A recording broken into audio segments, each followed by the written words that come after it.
पाकिस्तान सचमुच कुत्ते की दुम बन चुका है जो कभी सीधा नहीं हो सकता। एक बार फिर पाकिस्तान ने भारत की सीमा में ड्रोन के जरिए घुसपैठ और जासूसी करने की कोशिश की, लेकिन पाकिस्तान अपने ही चक्रव्यूह में फंस गया और उनका पाकिस्तानी ड्रोन ढेर हो चुका है। दरअसल भारतीय सेना ने जम्मू कश्मीर में पाकिस्तान के एक क्वाडकॉप्टर को मार गिराया है। ये ड्रोन पाकिस्तान के स्पेशल सर्विस ग्रुप यानी एसएसजी का था, जिसे इंडियन सेना ने मार गिराया। ये ड्रोन भारत की सीमा में 70 मीटर तक घुस आया था।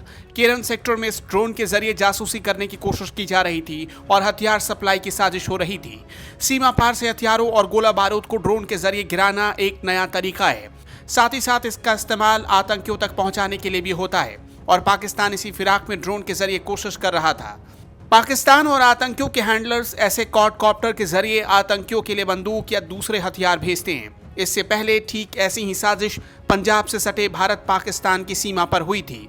अब ये क्वाडकॉप्टर क्या है, इसे समझिए। ये अनमैन्ड एरियल व्हीकल होता है जो हवा के रास्ते सीधे दूसरे देश में दाखिल हो सकता है। इस पर कोई आदमी बैठा नहीं होता, इसलिए किसी के जान जाने का जोखिम नहीं होता। न सिर्फ ये सीमा पार आतंकियों तक गोला बारूद पहुंचा सकता है, बल्कि जासूसी भी कर सकता है और यहां तक कि दुश्मन देश के सीक्रेट इमेज ले सकता है। सर्विलांस और आतंकियों को हथियार पहुंचाने के लिए इसका इस्तेमाल होता रहा है। इसके अलावा ड्रोन्स, क्वाडकॉप्टर और हेक्साकॉप्टर के जरिए हमले का खतरा भारत में इन दिनों पाकिस्तान की तरफ से काफी बढ़ गया है। भारत को पहले ही खुफिया जानकारी मिल चुकी थी कि पाकिस्तान ऐसी कुछ हरकत करने वाला है। पीर पांजाल रेंज में ड्रोन के जरिए पहले भी आतंकियों तक हथियार सप्लाई की जा रही थी। सितंबर के महीने में ही जम्मू और राजौरी में ड्रोन के जरिए भेजे जाने वाले हथियार सेना ने बरामद किए थे।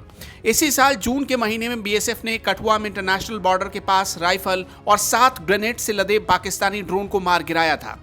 ये क्वाडकॉप्टर इतना खतरनाक होता है कि दुश्मन चाहे तो बड़े बड़े धमाकों को इसके जरिए अंजाम दे सकता है। भारत को जानकारी मिली कि जिस क्वाडकॉप्टर को भारत ने मारा है वो पाकिस्तानी खुफिया एजेंसी आईएसआई के इशारे पर भारत में भेजा गया था और उसके इशारे पर ही भारत में आतंकियों तक हथियारों की सप्लाई का खाका खींचा जा रहा था।